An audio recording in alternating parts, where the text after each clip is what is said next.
still go there.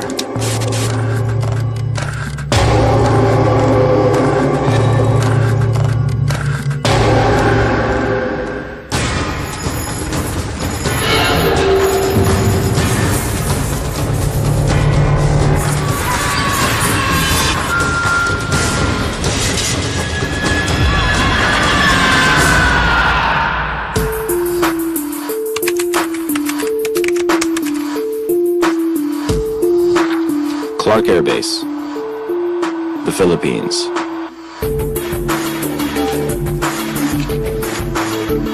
A former U.S. military facility. It was the largest American base overseas. It was huge, sprawling, and the Americans operated here for almost 100 years.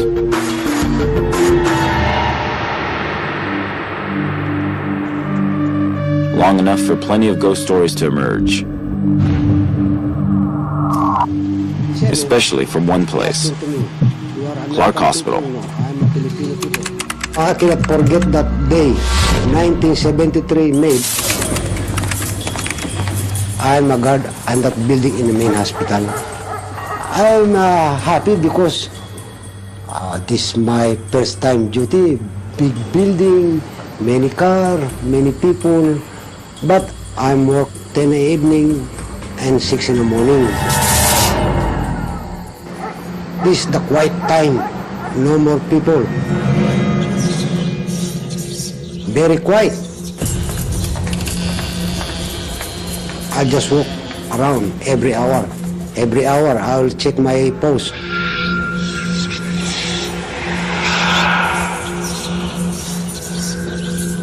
In the midnight, after nobody people are working inside, I hear the noise of those boots in the cement.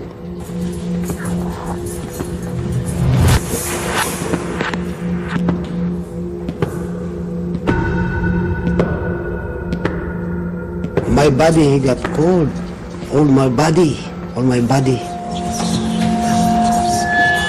But my feeling, I feel in my hand, my head. Oh, God. What's wrong to me?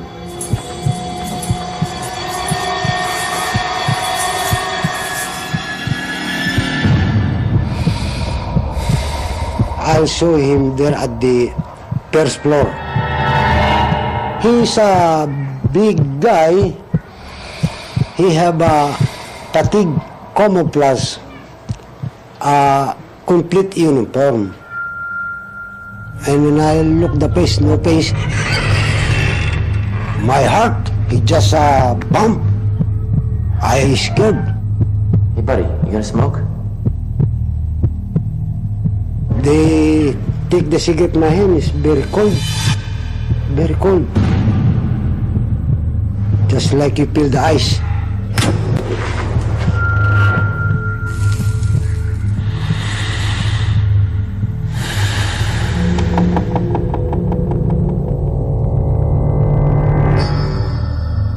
After I could not see anymore.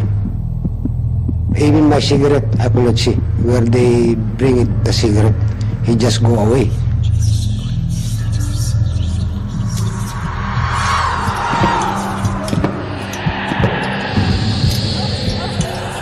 After close the door at the back, and I'm stay there in my outpost, I feel my hand and I look like that in my face. I told my body, oh, that's a ghost. That's a ghost.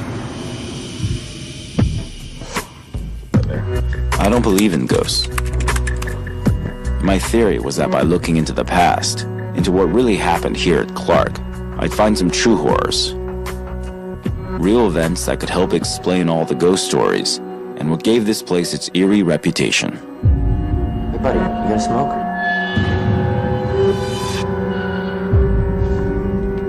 Clark was built way back in 1903. What went on at the base that caused so many people to fear it? Ramon, the security guard, claimed he encountered the ghost soldier at the base hospital. That was the place to start.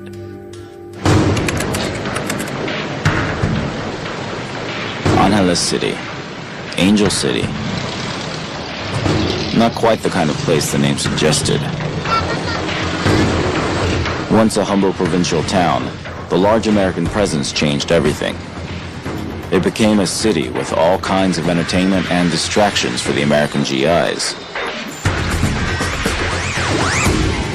It was from here that I needed to get to Clark Air Base. Hey, Kuya, can you take me to Clark Air Base Hospital? Yes, sir. Yeah? Yes, sir. Okay, great.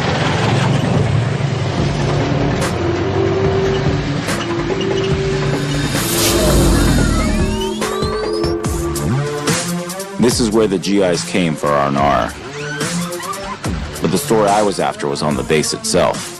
Do you believe the hospital's haunted? Yes, really. How come? So many soldiers, American soldiers, there's so many died at the hospital.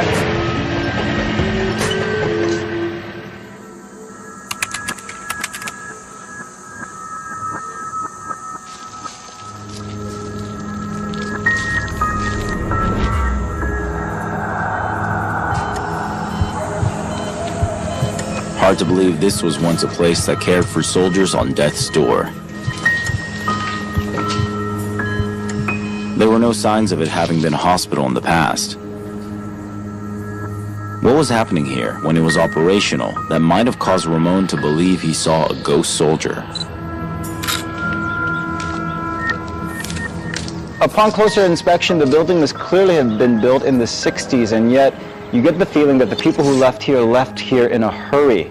It just makes you wonder why, what could have happened here, and you can see why so many people tell ghost stories about this place.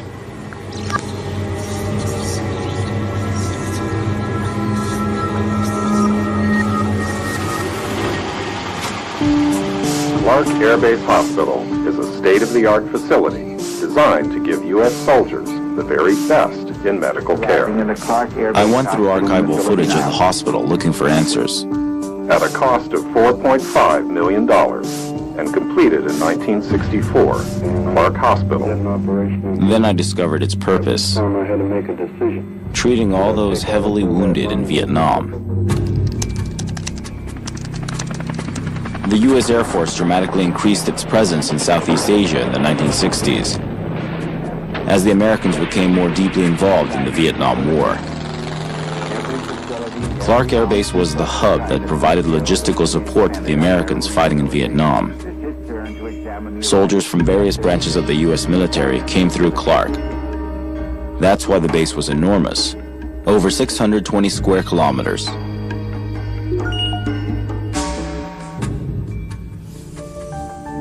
Mike Scully had been an Air Force medic at the base hospital. He agreed to show me around. That's Kelly Cafeteria, and that was the Kelly Theater. We're coming up here on the riding stables, and this was the NCO club, I think, until the early 80s. And what was the mood on base and in the hospital as far as wartime or things like that? I arrived in early May of 1975, and the fall of Saigon was sometime in early April of 1975. As far as the veterans coming back from Vietnam, that was done by the time I got here. That was finished. What was the hospital like back when you were here?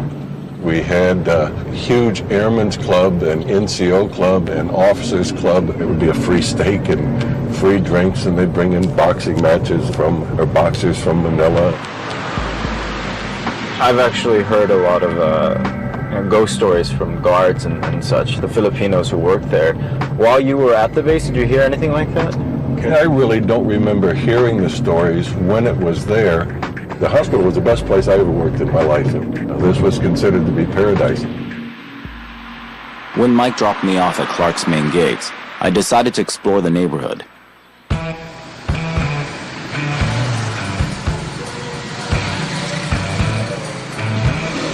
You could see why this would have been paradise for some GIs. But Mike had a different perspective, that of someone who had been at Clark after the Vietnam War ended. To get a better sense of life on the base, I needed to talk to someone other than Mike. Harry the horse?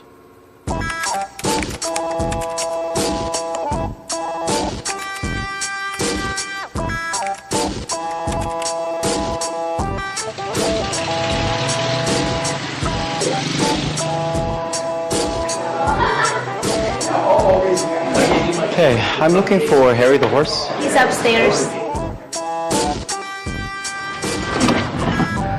Are you Harry the horse? Oh, yes, indeed. The one and only. Come on in. Great. I was told that you were the man to talk to find out stories about Clark. I've had a little bit of history of Clark, yes. You were here just around the end of the Vietnam War. What was the awareness of the scale of the death and casualties? We were not really, maybe it's just me, but life was going on as such, you really didn't think about that. When the base was here, it was wonderful. For Americans, the expats, retirees. So it was paradise. It's interesting you say paradise because I keep hearing that phrase, but I mean, there must be more to the story than that. How aware were you of the war and its casualties while being stationed here? How present did that feel? And of course, this was the hospital they brought him into. This is where the mortuary was. So people were aware, but as far as directly thinking about it every day, you really didn't think about it at that time. I'm looking into Clark's haunted stories. What can you tell me about those? Filipinos are so superstitious anyway, it doesn't take much to convince them there's a ghost somewhere. I don't care. Most of the other people don't care. No ghost is going to come and bother me. I just hope if I see one, she's good looking. Like Mike, Harry the horse saw Clark Air Base as a kind of tropical paradise. But there was a dark side, even if he didn't want to talk about it. Dennis is arriving in the Clark Air Base Hospital in the Philippine Islands. Clark Air Base in the Philippines, Dr. Lewis Patterson. an American military outpost abandoned in 1991. To examine the arrival. I came to investigate rumors of a ghost soldier haunting the base hospital, which I suspected was connected to traumatic events here. But the guys I'd met who lived on the base made it sound like it was practically a resort.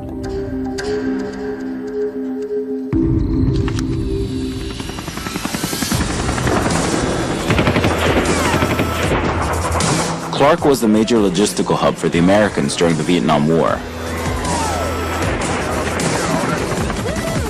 It was a bloody war that lasted 2 decades. A long, drawn-out conflict, with stories of massacre, rape, and torture coming from both sides. Clark Hospital would have seen many of the wounded, and many of the dead. It's his turn to examine the arrival. This could have inspired the story of the ghost soldier, and explained why many people believed Clark Hospital was haunted.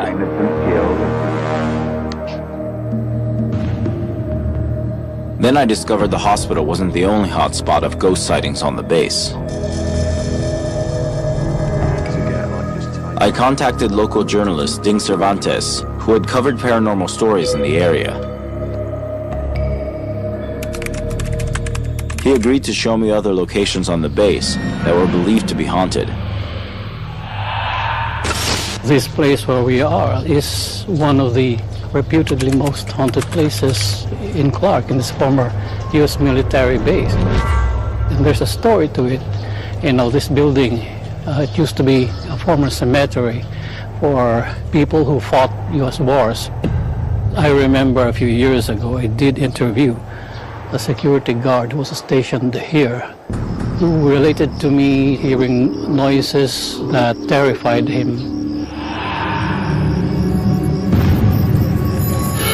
Chains being dragged.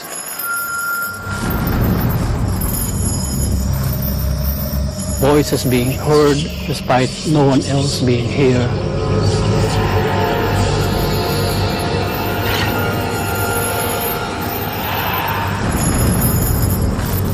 As well as seeing translucent figures of white lady gliding across a portion of this building.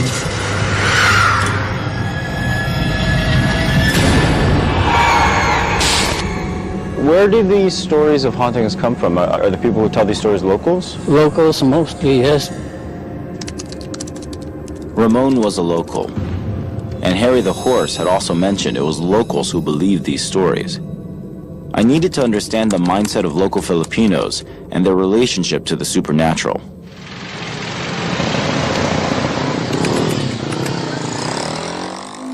Metaphysicist Frank Regis agreed to meet me to tell me more.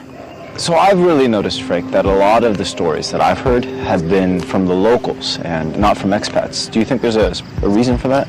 Filipinos are generally Eastern, and it springs from their original indigenous belief system that life goes on. When people die, there is an afterlife. The consciousness continues. But since they're no longer normally visible and physically, they're usually called ghosts. We can visualize the world as a grid, and there are positive grids and there are negative grids, and they are generally determined by the energy that happened in that place. Now, most hauntings usually happen in a negative grid, and these are places where there's a history of violence and a history of pain, okay? Some really intense feelings happening. Could be even conflicts. War is violent. That kind of death, which is sudden and violent, leaves a very painful residue or memory in the consciousness of the person. That will always leave a negative imprint in the place. The idea that certain places have a negative imprint was intriguing, and Clark was beginning to sound exactly like that to me. I went back to Ramon, the security guard, who was at the base during the Vietnam War. I hoped he could shed light on the link between the ghost sightings and the bad memories in the minds of those who fought in the war. In Vietnam War, they have sick, they bring it here. Some other they have shot, some another we don't have any hand, some another they got burned, body. Every day, night, every day, like that.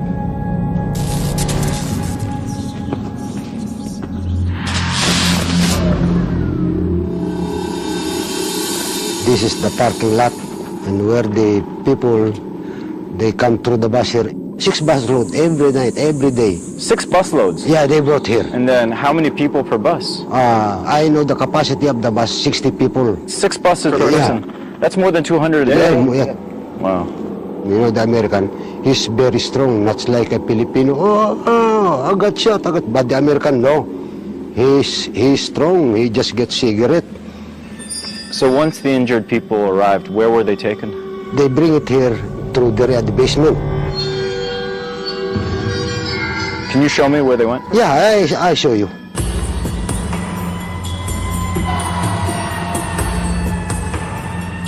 This was the other side of paradise. The side some people never saw.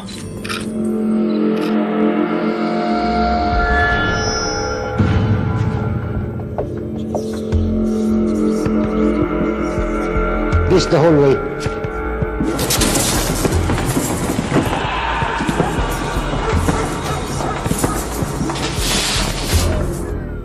In this area, I intersect those. This is where you saw your soldier, your smoking soldier. Yeah. I saw the ghost between this area. That Right here. ghost. Right here.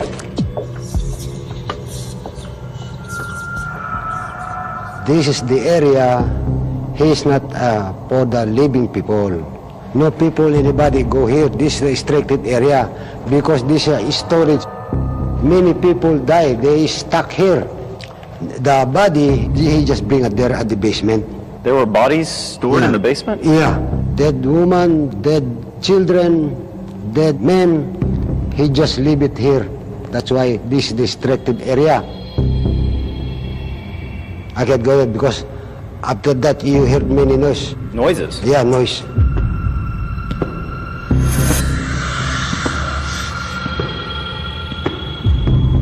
Sometimes you hear the, help me, help me. That's why I don't want to go there in this area.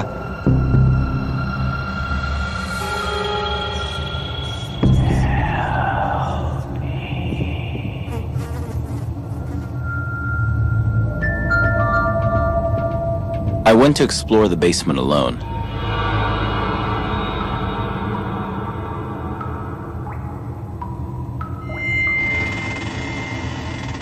It was one eerie place.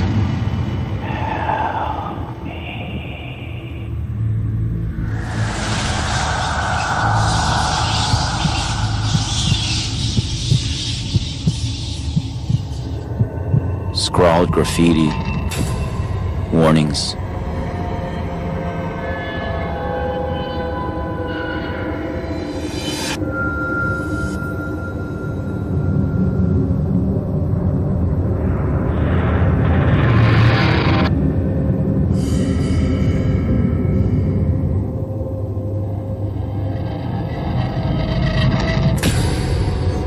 Furnace.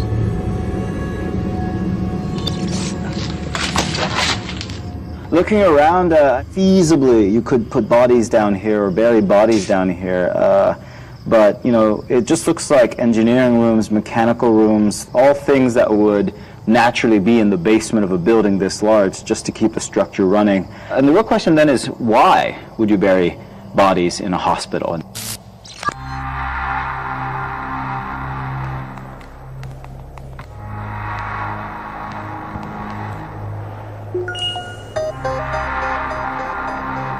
The cemetery.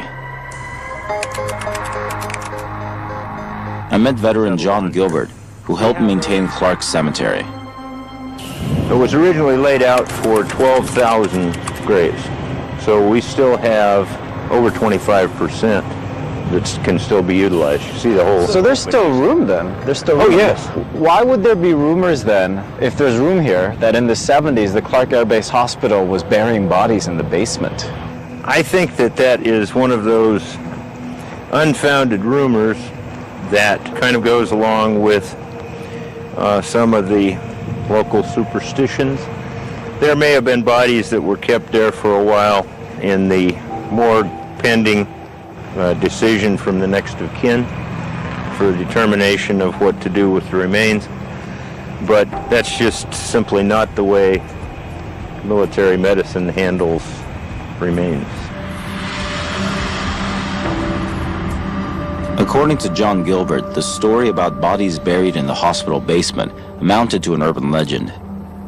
No doubt the number of dead and dying who passed through here inspired the tale. But I wanted to track down soldiers who had survived the Vietnam War and still lived on Clark.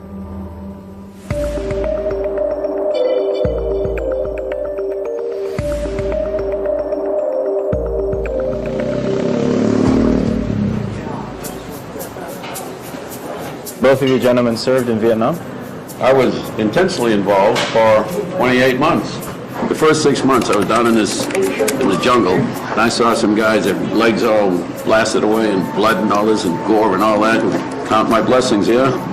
And there was a lot of pot smoking went on. A lot. Big time. They saw all their buddies getting shot. They saw all the blood and the gore. I mean, these guys were all nerved, rattled up, yeah? Many came back with psychological problems, yeah? Many, big time. Did everything to kind of forget the bad stuff. And they came back here damaged. They didn't recognize the mental things that the people go through. That what you see today maybe don't bother you today, but next week it bothers you 10 years down the road. Post-traumatic stress. What did they go through here? Just think of yourself being put away in the most despicable place, not having a bed to sleep in, not having a pot to pee in, not having a place to poop. For 5 years? Yeah, for 5 years or 6 years. That you couldn't bathe, you couldn't, I mean, you had nothing.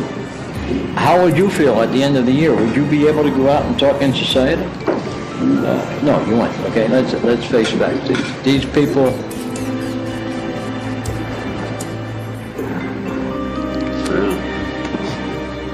Hey, Joe's an emotional Irishman, yeah?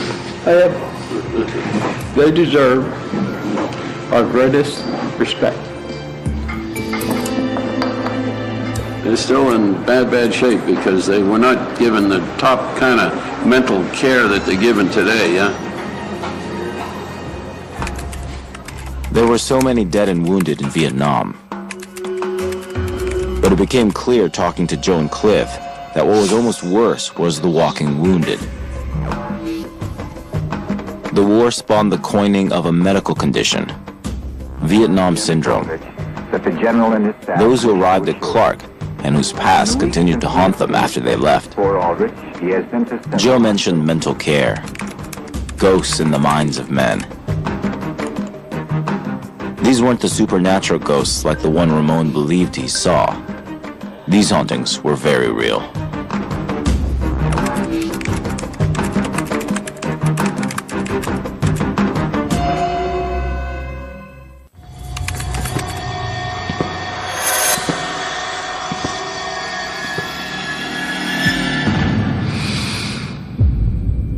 I had been looking for what might have inspired the story of the ghost soldier at Clark Hospital.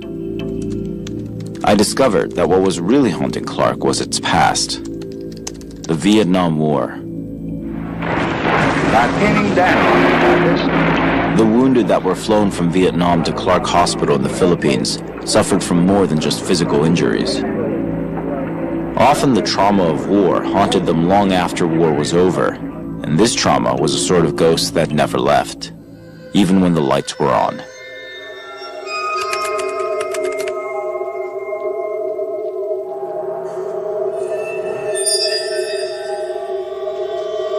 Clark was one of the most modern hospitals of its time.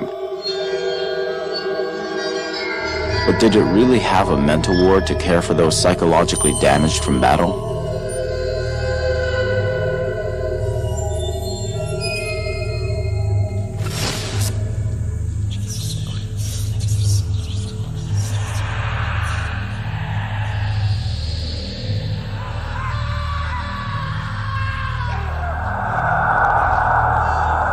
Something felt off about the place. Stripped bare, the rooms appeared more like rows and rows of cells, one after the other.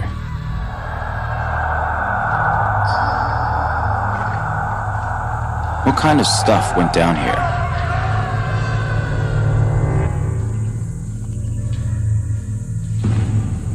Well, here you go, proof positive that there was a psych unit or mental health clinic here behind the Clark Air Base Hospital. I turned to Vietnam War expert Dr. Andrew Wiest for some insight into the need for a psychiatric ward. I can only presume that the psychic injuries that wound up at Clark were worse than the ones the guys had to deal with in Vietnam. So the facilities... Dr. Wiest explained that Clark had been a hospital for some of the worst casualties of the war in Vietnam. Those who suffered both physically and psychologically. So what's the difference between Vietnam syndrome and PTSD? Vietnam syndrome and PTSD are actually the same thing. It's essentially soldiers seeing so much trauma in combat that they come home changed. Vietnam syndrome was the same thing that soldiers have been seeing ever since war began. War destroys young men's souls. And in this case, what in World War I had been called shell shock, in World War II it was called combat exhaustion. After Vietnam was called Vietnam syndrome, or what's later called post-traumatic stress disorder. PTSD isn't simple. PTSD involves everything from flashbacks to nightmares to being unable to function in society. So if PTSD hadn't been diagnosed yet, how did the doctors treat it? Their job was to stick a Band-Aid on these soldiers' minds and send them back to battle as often as they could. So did they deal with PTSD? Did they attempt to cure it? They couldn't have.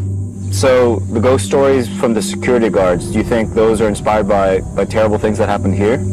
These are places of immense trauma, of immense psychic suffering. And I have no doubt that these places would have remnants of that psychic suffering to this day. But very few veterans would have gone back to Clark. They probably want to go to where it happened as opposed to where it was dealt with the first time, if that makes sense. So like if you're wounded in the Hurricane Katrina down here, you probably want to go to New Orleans, not go to the hospital you were treated in. It was clear Vietnam was horrific for the soldiers that fought there. PTSD was as yet an undiagnosed condition that continues to the present day, haunting modern soldiers in places like Afghanistan and Iraq. The war, the death, the killing haunts them long after they've left the battlefield. While several elements of the Marine assault team were being But then I realized all the horror in the Vietnam War wasn't the only thing that left such a huge psychological scar on Clark Air Base. There was more to the base's past. 15 years before Vietnam, it was involved in an even deadlier conflict. in World War II was called combat exhaustion.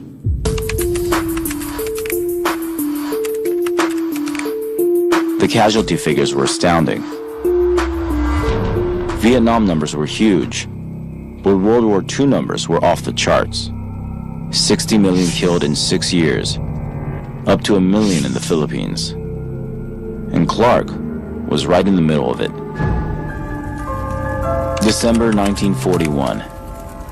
A day after Pearl Harbor, the Japanese attacked Clark Air Base. The Philippines in 1941.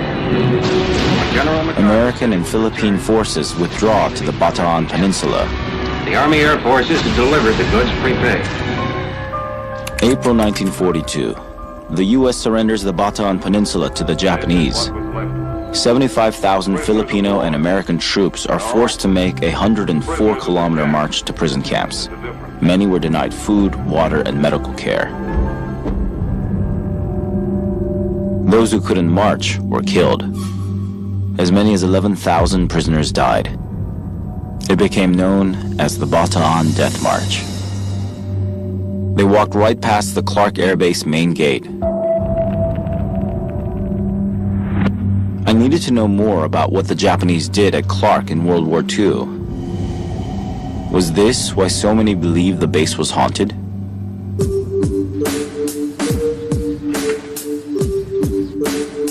I had a hunch there was even more dark history lurking in the past here.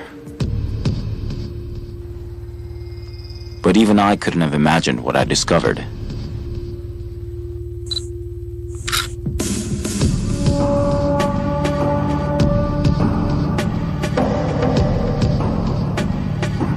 Everything I've seen and heard looking around here, you definitely get a sense of the history here, all the hardship and battles that this place has witnessed. One thing that I discovered that I was surprised to find out was that the Japanese kamikazes, the famed suicide bombers, were originally founded here. What the circumstances were and how that came to be, I'm not certain yet, but I'll find out.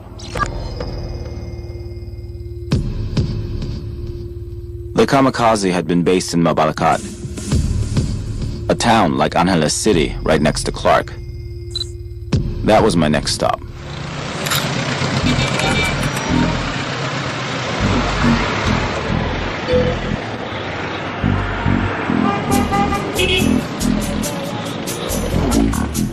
It looked like any other ordinary house along the street.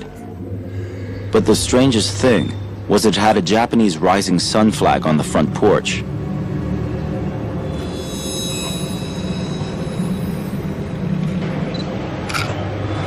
Hello. Hey, this plaque is correct? This is the birthplace of the kamikazes? Yes, it was. Give your questions. It seemed I had found the home of the kamikazes, and this man claimed he had witnessed the very first training of the kamikazes in this very house. So this is the room? Yeah. Where did you see all the pilots, the kamikazes? Well, they were squatted here. Yeah? They were, you know, they were in G-strings, you know, like this. Yeah. And with just the white clothes wrapped around right here, and they were listening intently. And then standing up here is a guy with a stick and pointing at the vessels, showing them the different kinds of vessels of the American warship. And where were you? I was peeping right here, looking at them. Why did the Admiral pick this house? I believe they did that because it is closer to the airfield where the pilots will fly from. Where is that airfield? It is about less than a kilometer away from this place.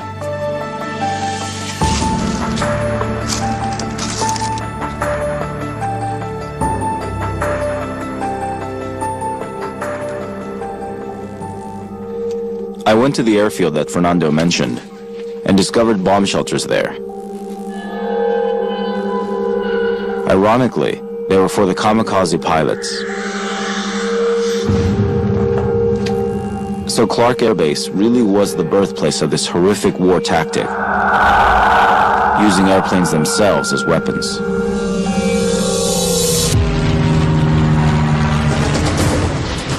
The first kamikazes flew from Clark in 1944,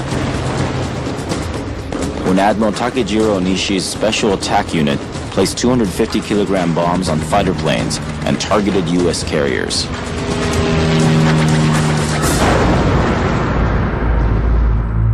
That the kamikazes had begun right here at Clark was bizarre enough. But as I walked through the airfield, things got even stranger. A kamikaze monument that seemed to honor the loss of Japanese lives, despite all the atrocities they had committed in the Philippines. Why would this be here? I'm at the kamikaze monument next to the airfield, and I found a little bit of information that kind of puts this in context. 2 days before, on the 17th of October 1944, American ships had appeared at Suluan Island at the mouth of Leyte Gulf. So maybe this is why the Japanese kamikazes took such desperate measures. I have a researcher historian here. I'm going to contact him to see if this is true. Historian Dan Dizon runs a kamikaze museum from his home in Angeles City. These are the first kamikazes in the Philippines, the earliest, the 201st Air Group. This is Mawarakat, this is the commander.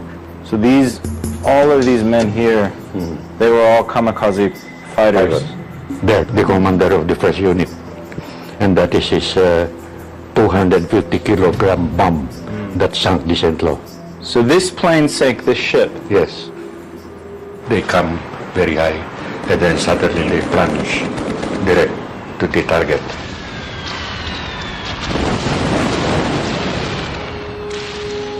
And it was Admiral Onishi who came precisely to the Philippines on October 19. On the 20th, they were initiated into the organization for suicide mission. So the idea came about, and then 5 days later, they started hitting targets. Before then, what happened? What existed? They are merely fighter pilots. They were just regular fighter pilots? Regular fighter pilots, yeah. That's a really short time frame. Very short time, because the situation at the time for the Japanese was very precarious, very dangerous. Dan explained that the Japanese were in such a hurry to get the kamikazes off the ground because they were surrounded by American naval vessels, edging closer to Clark in the closing stages of World War II. The strength of the U.S. warships meant they couldn't attack them in a conventional way. Desperate, they resorted to suicide missions. What do you think motivated the individual pilots? What was inculcated in their minds is that by serving as a suicide pilot, they are saving the eventual occupation of Japan and the imperial family. You give your life to the emperor and to the nation.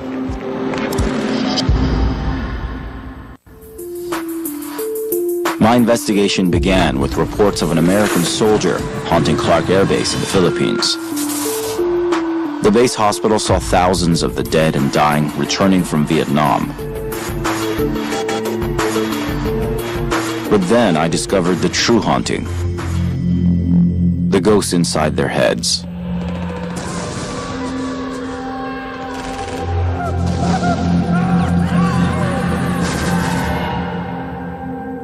But there were other reasons why so many locals believed Clark was haunted. That led me to World War II and the brutal Japanese occupation of the Philippines. That's when I made another shocking discovery. The first kamikazes flew to their deaths from Clark Air Base. With so much tragedy, it's no wonder some locals believed Clark was cursed. That kind of death, which is sudden and violent, leaves a very painful residue.